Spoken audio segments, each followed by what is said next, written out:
बिस्मिल्लाहिर्रहमानिर्रहीम। अस्सलाम वालेकुम। मोअज़्ज़िज़ दोस्तों, क्या जिन्नात को मौत आती है? अगर हाँ तो इनकी रूह कौन कब्ज़ करता है?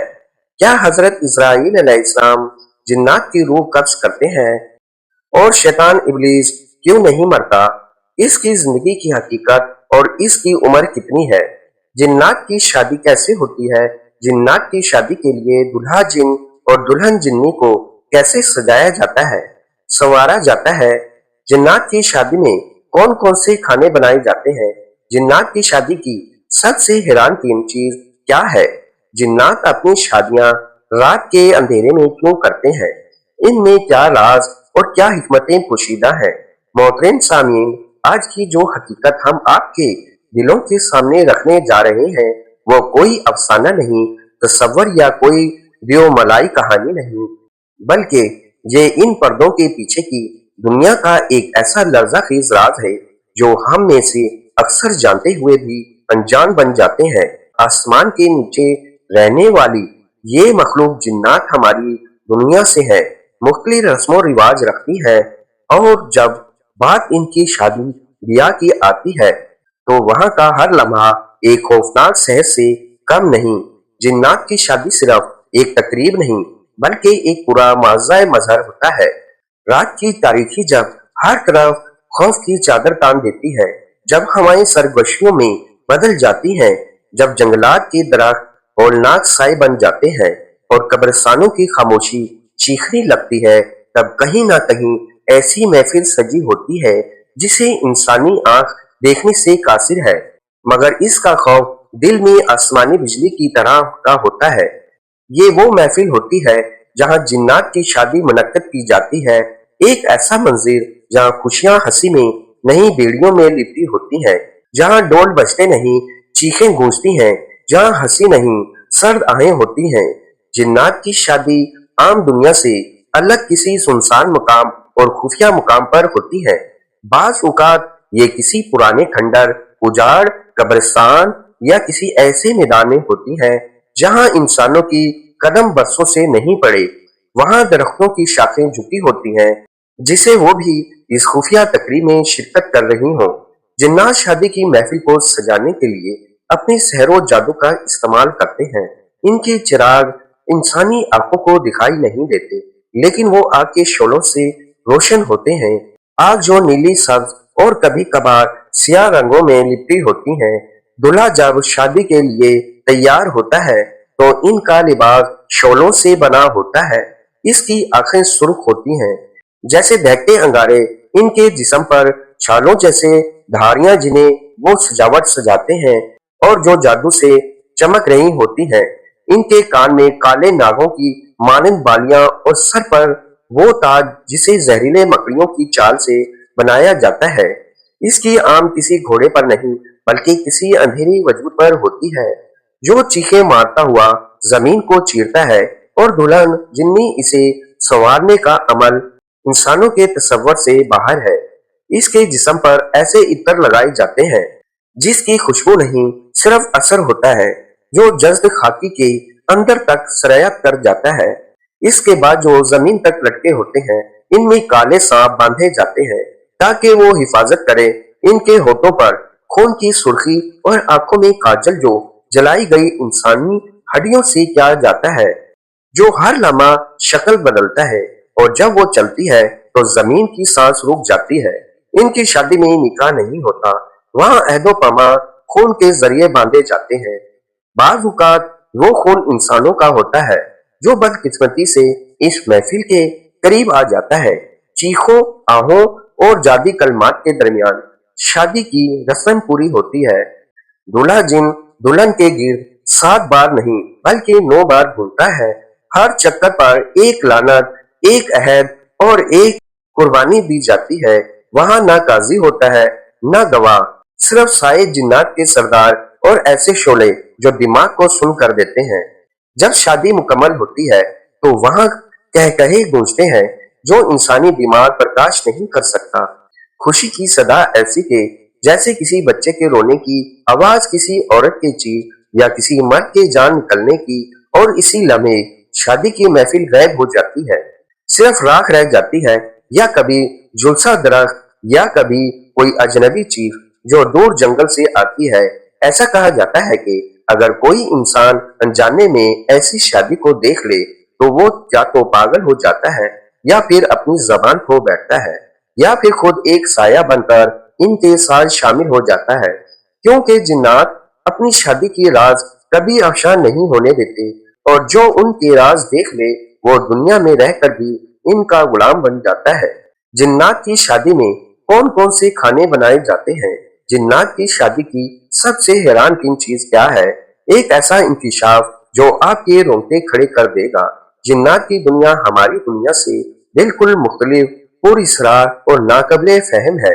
ان کی خوشی کی تقریبات بھی ہمارے تصورات سے باہر ہے، لیکن اگر کبھی کسی نے جنات کی شادی کی جھلک دیکھ لی تو اس کے لیے سب سے لرزہ خیز تجربہ وہ لمحہ ہوتا ہے جو کھانے پیش کیے جاتے ہیں۔ جی ہاں، وہ کھانے جو خوشبو سے نہیں دہشت سے پک رہے ہوتے ہیں، وہ کھانے جسے چکھنے کا مطلب ہو سکتا ہے ہمیشہ کے لیے پاگل پن، سایہ زدگی یا پھر جان کا نذرانہ۔ جنات کی شادی میں کھانے صرف پیٹ بھرنے کے لیے نہیں ہوتے، بلکہ وہ ایک جادوئی رسم، ایک گواہی کا ایک قربانی ہوتی ہے۔ ان کی ہر ڈش ایک خاص مقصد سے بنائی جاتی ہے، کوئی کسی جنی کی قوت بڑھانے کے لیے، کوئی شادی کی بندھن کو پختہ کرنے کے لیے، اور کوئی انسانی دنیا میں اثر و سوخ قائم کرنے کے لیے۔ جنات کی شادی میں سب سے عام اور خاص کھانا وہ ہوتا ہے، اس میں گوشت کی بجائے کسی مخصوص مخلوق کا خون شامل کیا جاتا ہے جو کالا ہوتا ہے اور مسلسل بلبلے دیتا رہتا ہے۔ چاول ایسے ہوتے ہیں جو روشنی میں چمکتے ہیں، اور ہر کھانے سے ایسی بانس آتی ہے جیسے کسی لاش کو برسوں دفن کر رکھا گیا ہو۔ اس بریانی میں ہڈیوں کے چھوٹے ٹکڑے بھی شامل ہوتے ہیں جو کسی انسان یا جانور کے نہیں بلکہ کسی اور ہی مخلوق کے ہوتے ہیں۔ جنات کی شادی میں میوہ جات بھی ہوتے ہیں، لیکن وہ عام پھل نہیں، آموں جیسے ایک خاص پھل کو پیش کیا جاتا ہے جو کاٹنے پر چیخنے لگاتا ہے۔ ان کے اندر سرخ مادہ نکلتا ہے جو زمین پر گرتے ہی آگ بن جاتا ہے۔ ان آموں کو کھانے سے جنات کو فضاحت، لالچ اور شہوت میں اضافہ ہوتا ہے۔ جنات کی شادی میں اکثر پرندوں کی جسموں سے بنے چیپس یا خوش پکوان بھی رکھے جاتے ہیں، خاص کے الو، چمگادڑ، کوے کے گوشت سے، اور خاص دھوئیں سے گزار کر رکھا جاتا ہے۔ یہ کھانے ان جنات کو دیے جاتے ہیں جو شادی میں نگران، جو سایہ محافظ ہوتے ہیں۔ جنات کی شادی کی سب سے حیران کن چیز کیا ہے؟ اب بات کرتے ہیں ان خوفناک حقیقت کی جس کا تصور بھی دل کو دلا دیتا ہے۔ جنات کی شادی کی سب سے حیران کن اور روح کو جھنجھوڑ دینے والی چیز ہے انسان کی غیر معنی شرکت۔ جو ہاں، جنات کی شادی میں بعض اوقات انسانوں کو بغیر ان کی اجازت یا مرضی کی شامل کر لیا جاتا ہے۔ انہیں جسمانی طور پر انسانی بلکہ روحانی طور پر بلایا جاتا ہے۔ ایسے افراد جن کی روح کمزور ہو، جن پر پہلے ہی سایہ ہو کے جو نیند میں بے ہوش ہو کر خراٹے لیتے ہیں، ان کی روحوں کو جنات کی دنیا میں کھینچ لیا جاتا ہے اور پھر ان کے ہاتھ میں کھانے پکڑائے جاتے ہیں۔ ان سے جادوئی زبانوں میں کلمات دہرائے جاتے ہیں اور انہیں اس شادی کا خاموش گواہ بنا دیا جاتا ہے۔ کچھ لوگوں کی روحیں وہاں سے واپس آ جاتی ہیں، مگر کچھ ہمیشہ کے لیے کھو جاتی ہیں، اور وہ لوگ جاگنے کے بعد عجیب و غریب باتیں کرنے لگتے ہیں، رات کو چیخنے لگتے ہیں یا خود کو جنات کا حصہ سمجھنے لگتے ہیں۔ کچھ وقت گزرنے کے بعد وہ بالکل خاموش ہو جاتے ہیں، ان کی آنکھوں میں خوف کی ایک چمک آ جاتی ہے اور وہ کبھی واپس اپنی پرانی حالت میں نہیں آ پاتے۔ یہی جنات کی شادی کی سب سے لرزہ خیز حیران کن بات ہے کہ وہ ہماری دنیا سے کتنی خفیہ مگر خطرناک حد تک جڑی ہوئی ہے۔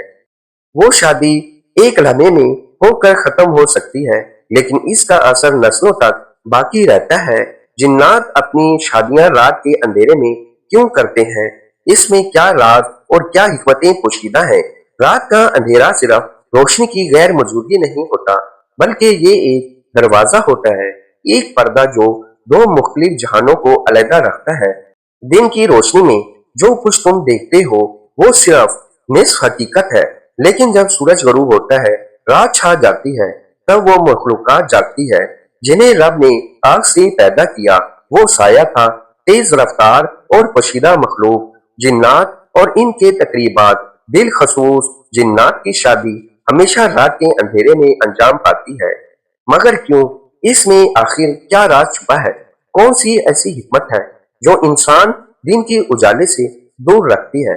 ये सवाल सिर्फ एक तजस्सुस नहीं, बल्कि एक ऐसा दरवाजा है जो खोल दिया जाता है तो रूह तक लरज उठती है। जिन्नात की शादियां रात के अंधेरों में इसलिए नहीं होती कि वो दिन से शर्माते हैं, बल्कि इसलिए कि रात इनके जहां में सबसे ज्यादा ताकतवर लम्हा होता है।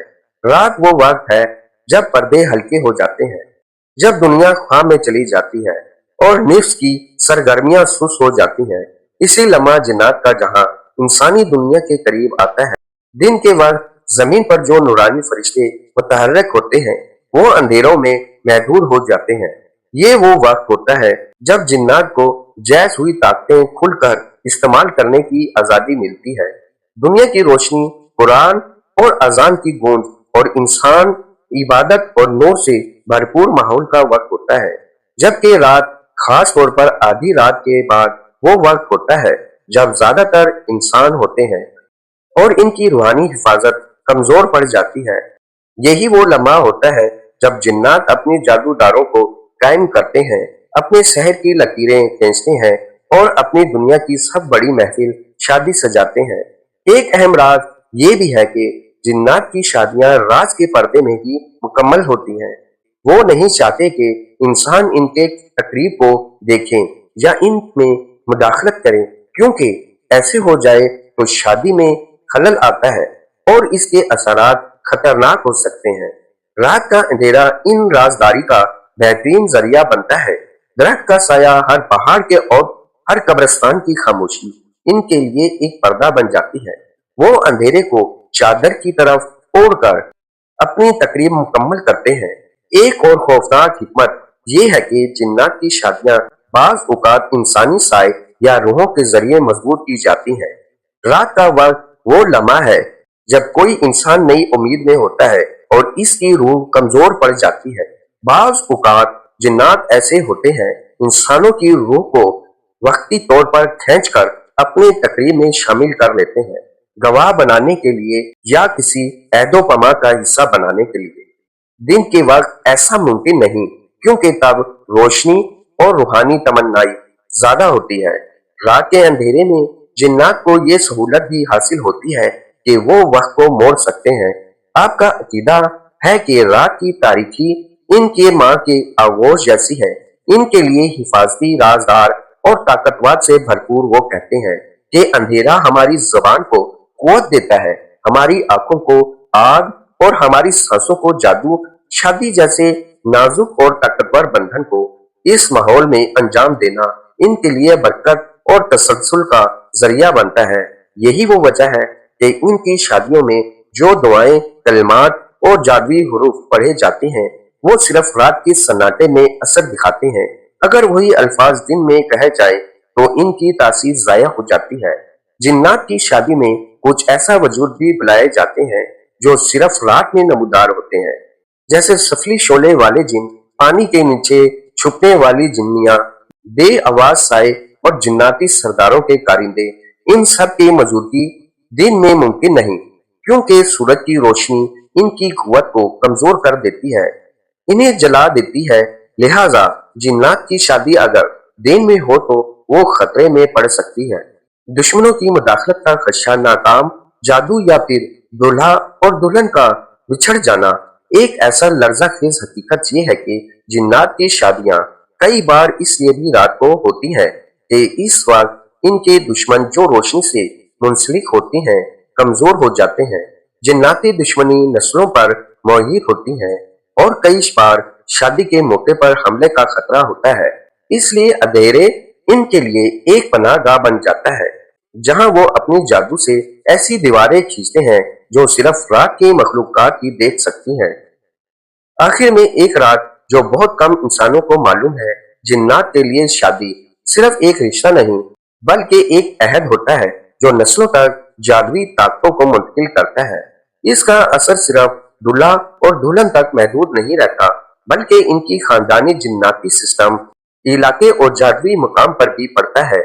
इस बंधन को कायम रखने के लिए अंधेरे की ताकत, खामोशी का एहतराम और रोशनी से एक इज्तनाब जरूरी होता है कि वो वजूहात है जो इन्हें मजबूर करती हैं कि वो अपनी शादियों को सिर्फ रात के वक्त सन्नाटे के आलम में और दूर दराज सुनसान मुकाम पर अंजाम दे।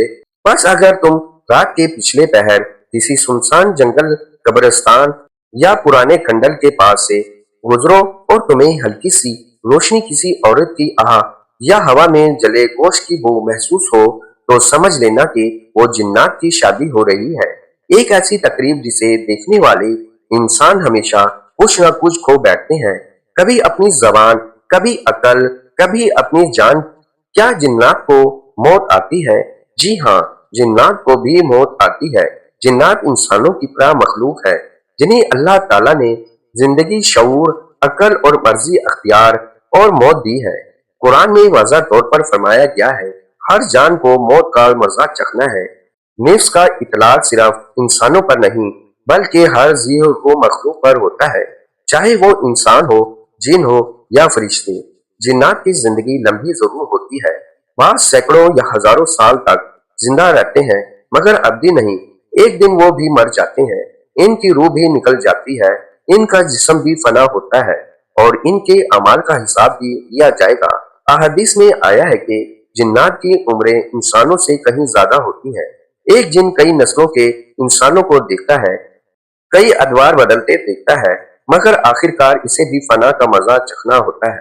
बाज जिन्नात की मौत आम होती है और बाज की मौत अल्लाह की तरफ से भेजी गई किसी सजा से, और कुछ को दूसरे जिन्नात कत्ल कर देते हैं। लेकिन जो बात सबसे ज्यादा खौफनाक और हैरान किन है वो ये कि जिन्नात को मौत के वक्त भी तकलीफ, घबराहट और रूह को खींचना वैसा ही महसूस होता है जैसा कि इंसानों को। जिन्नात की रूह को कब्ज कौन करता है, हजरत इजराइल अलैहिस्सलाम या कोई और? ये वो सवाल है जिस पर कई लोग हैरत का शिकार होते हैं। जवाब ये है कि हजरत इजराइल अलैहिस्सलाम ही जिन्नात की रूह कब्ज करते हैं। हजरत इजराइल अलैहिस्सलाम को अल्लाह ताला ने मलकल मौत का फरिश्ता मुकर्रर फरमाया है। इनकी जिम्मेदारी सिर्फ इंसानों तक महदूद नहीं बल्कि हर इस मखलूक की रूह कब्ज करना है जिसे अल्लाह ताला ने हयात अता की है, चाहे वो इंसान हो, जिन हो या कोई और मखलूक जो शऊर और रूह रखती हो। रवायत में आता है कि हजरत इजराइल अलैहिस्सलाम के पास हर मखलूक की रूह का नाम लोहे महफूज में दर्ज होता है। जब किसी की मौत का वक्त आता है तो इजराइल अलैहिस्सलाम या तो खुद रूह निकालते हैं या अपने मतहत फरिश्तों से निकलवाते हैं, लेकिन आखिरी कब्जा इन्हीं के हुक्म से होता है। जिन्नात की मौत की हालत भी अजियतनाक होती है, बिलखसूस इन जिन्नात की जो नाफरमान और शरीर होते हैं। इनकी रूह को आसमान की तरफ नहीं जाने देता बल्कि वो तड़पती है और बसाओ औकात जिन्नाती दुनिया में चीखों की ऐसी गूंज पैदा होती है कि करीब की जगहों पर रहने वाले इंसानों को नींद में खौफ महसूस होने लगता है। इब्लीस शैतान क्यों नहीं मरता, ये वो सवाल है जो दिल को झंझोड़ देता है। अगर सब जिन्नात को मौत आती है तो इब्लीस तो खुद एक जिन है, अब तक जिंदा क्यों है? इसका जवाब कुरान में मौजूद। जब इब्लीस ने अल्लाह के हुक्म से इनकार किया और आदम अलैहिस्सलाम को सजदा न किया तो इसने फौरन दरख्वास्त की। इसने कहा, मुझे मोहलत दे, क़यामत के दिन तक। अल्लाह ने फरमाया, तो मोहलत पाने वालों में से है। यहाँ से ये वो बात वाज़ा हो जाती है कि इब्लीस को अल्लाह ने क़यामत तक जिंदगी दी है, मगर ये अमर होना नहीं बल्कि ये एक मुखरशुदा मौत है। इब्लीस को भी एक दिन मरना है, क़यामत के दिन जब सब कुछ फना हो जाएगा, सूरज बुझ जाएगा, जमीन लर्जेगी, आसमान फट जाएगा और सब मखलूकात मर जाएगी, तब इब्लीस भी मरेगा। इसकी जिंदगी का राज ये है कि वो अल्लाह की इजाजत से क़यामत तक बाकी रखा गया है ताकि वो बनी आदम को गुमराह करे और इनके ईमान पर वार करे, इनके लिए जिन्नात के दरवाजे बंद करने की कोशिश करे। वो हर वक्त इंसानों के दिल में वसवसे डालता है, इनके अमाल को बिगाड़ता है और हद से दूर करता है। यही इसकी मोहलत का मकसद है, एक आजमाइश, एक इम्तिहान। इब्लीस की उम्र कितनी है? इब्लीस की असल उम्र का इल्म सिर्फ अल्लाह को है, मगर वो आदम अलैहिस्सलाम की पैदाइश से भी पहले का है, यानी कम से कम हजारों साल से वो मौजूद है और क़यामत तक बाकी रहेगा। یہ امرو انسانی معیار پر ناقابل تصور ہے، لیکن جنات کی دنیا میں یہ عمر غیر معمولی نہیں سمجھی جاتی۔ یاد رہے کہ ابلیس فرشتہ نہیں بلکہ جن ہے، جیسا کہ قرآن میں آیا وہ جنات میں سے تھا تو اپنے رب کے حکم سے باہر ہو گیا۔ جنات کو بھی موت آتی ہے۔ حضرت اسرائیل علیہ السلام ان کی روح قبض کرتے ہیں۔ ابلیس شیطان کی زندگی ضرور ملی ہے لیکن وہ ابدی نہیں، ان کا خاتمہ بھی لکھا جا چکا ہے۔ ہمیں یہ سمجھنا چاہیے کہ جس طرح انسان فانی ہے ویسے ہی جنات بھی فانی ہے۔ کوئی مخلوق اللہ کی مشیت سے باہر نہیں مگر ایک لمحے کے لیے۔ تو سوچو اگر ایک ایسی مخلوق جسے آگ سے پیدا کیا گیا، جسے ہزاروں سال کی طاقت ملی، جسے قیامت تک مہلت دی گئی، اگر وہ بھی فنا ہونے والی ہے تو پھر انسان کس زماں میں جیتا ہے؟ جو کچھ میرے دل میں ہے وہ تیرے علم میں ہے، اور جو کچھ میری زبان کہنے سے قاصر ہے وہ تو بہتر جانتا ہے۔ اے دلوں کے حال جاننے والے، میری چھپی دعاؤں کو قبول فرما، میرے گناہوں کو معاف فرما، میرے رزق میں برکت عطا فرما، میرے دل کو سکون دے، میری راتوں کو نور دے، میری راہوں کو آسان فرما، اور مجھے اپنی رضا کی راہ پر ثابت قدم رکھ۔ یا رب مجھے ان راستوں پر مت ڈال جن پر تیرا غضب ہو، بلکہ مجھے ان راستوں پر چلا جو تیرے محبوب بندوں کے لیے ہے۔ آمین ثم آمین۔